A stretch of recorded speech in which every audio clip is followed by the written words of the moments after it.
move too far from the mat to just, you know, click onto the second part of this. So what I want you to have is your feet together and your knees together. You're pelvically and abdominally connected. Your core's nice and strong. Take your index fingers and take them onto your hip bones. Take your thumbs and take them onto your ribs. Okay, and you don't just have to have the index fingers on your hips. You can have all your fingers on the hip bones, thumbs on the rib cage. So we've got that nice square aware. Think of it as like your little TV monitor. And shoulders are relaxed, core's engaged, nice and steady. We've got that neutral spine going on. And we're just going to drop the right knee out to the side. Now, it's not going particularly far. It's nice and controlled. The minute you start to feel the hip bone rotating out, that means your range has gone too far.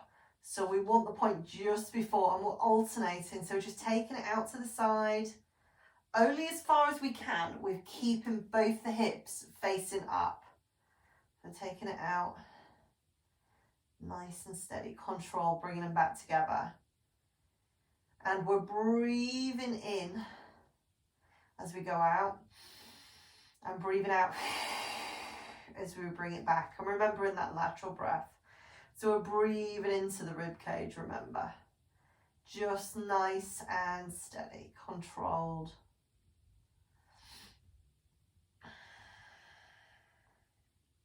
And again, being conscious, whereabouts is your eye line? You know, you could have a cushion or a block under your head at this point. Make sure your eyes are looking straight up to the ceiling. They're not looking behind. They're not looking forward. And remember, we can do those little nods or lifts if we need to. So if we're looking behind, we're nodding. If we're looking forward, we're lifting. It's just nice and steady. So we're keeping that neutral spine all the time. And as I've mentioned earlier, if you have an overextension, it's likely that we've kind of spotted it in class. I'd be surprised if not. You probably already know that you need a block or a cushion underneath the head. Or a little rolled up towel. Sometimes you don't need very much. It's just a little something, just to give it that natural alignment.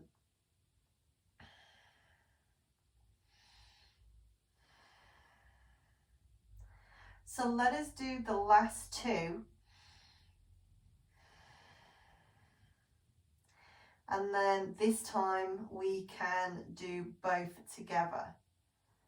Now what you could do, I'm sorry I'm mentioning this now, should have mentioned it before really, but you could, if you wanted to make this harder, you could take a band, wrap it round the thighs and the shins, so you'd wrap it round sort of like here, tie it in a knot, and then as you open, you'd have the resistance of the band. So it'd be like using the booty bands, let's say, or the green band just tied with tension. So you've been making it more challenging for yourself, which you may want to do.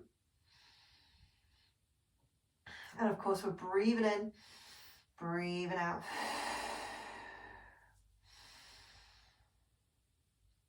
I'm being really conscious of feeling, you know, those hip bones, feeling the hip bones. Are they staying facing forward? Keeping the control. So two more, nice and steady. And then last one. Breathing in. Breathing out.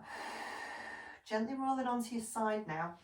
Now remember, if we've got shoulder issues, we would be taking maybe our block or hardback book and a cushion, and we'd be resting our head. So it'd be on our side, but we'd be resting our arms like so. If we've got no issues with our shoulders, we could just have our cushion, and we could just take our arm long and rest the head just like so. But what we're looking for is that nice neutral spine, so nice and straight. Now we can have one hand in front, offering stability, fingers spread out. We could have a hand on the hip, or we can have it long on the side. It's really your choice. I'm going to go for having a hand in front of me, resting on the floor. Let's take both feet, that top leg. So I want you to flex both feet, but I want you to imagine someone is pulling the top leg away. So they're trying to make this top leg longer. That's going to give you that tiny, tiny hollow in. We could maybe get a stamp under there, a little slip of A4 paper. And then all we're going to do, feet together, we're going to lift both legs up. Then we're going to take them, but we're not taking them down. They're going to hover, so the feet are never going to touch the floor again, and then up. And I already just started this video before, and then to do the second part, I didn't actually press record, did I? So I've already done this exercise once. It feels even more unpleasant this second time. So making sure the shoulders, the hips, the knees, the ankles stay nice and stable. Core, pelvic, floor is all engaged. Nice and steady. Controlled. You've got this. Let's just have 4 more. And 3. And 2. And 1. Hold it up. Hold it, take a deep breath in. Exhale, bend them and then take them down. As you take them down, you may want to give them a pat or rub. It may feel more tiring on the underneath side. Let us, once we've got into that 90-degree angle, so we're in a seated position, hand either on the floor, on the hip, or resting on the thigh or on the bum. Lift your feet up. So it's as if we're sat on a chair and then our feet are up and our feet want to be higher than our knees. And then all we can do, check your knees are perfectly on top of one another, is open, close, open, close, open, close. Nice and steady. So for 4, last 3, oh my goodness, 2, and then hold it open. Hold it here. Just for 8, 7, 6, 5, 4, 3, 2, 2, 2, 2, 1. Bring the knee down. Relax. Give it a pat or rub if you need to. Okay, and we're very gently now going to move on to our all 4s. So coming over onto all 4s, I'm just going to change the direction I'm facing. So I need to have my good foot on the outside. So I'm taking my cushion behind me just to rest my toes on, which is the one where I've got a broken toe. So hands beneath the shoulders, knees beneath the hips, tailbone is tucked under and pushing towards the back of the room. Shoulder blades are drawing slightly together, elbows are soft, eyes and nose are looking down.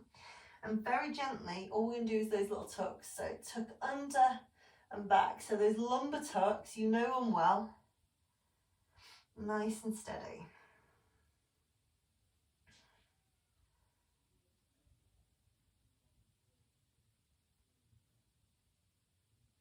So controlled.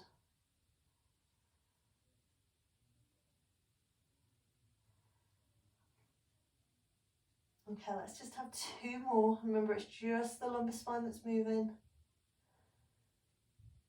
And then the last one, hold. Hold it there.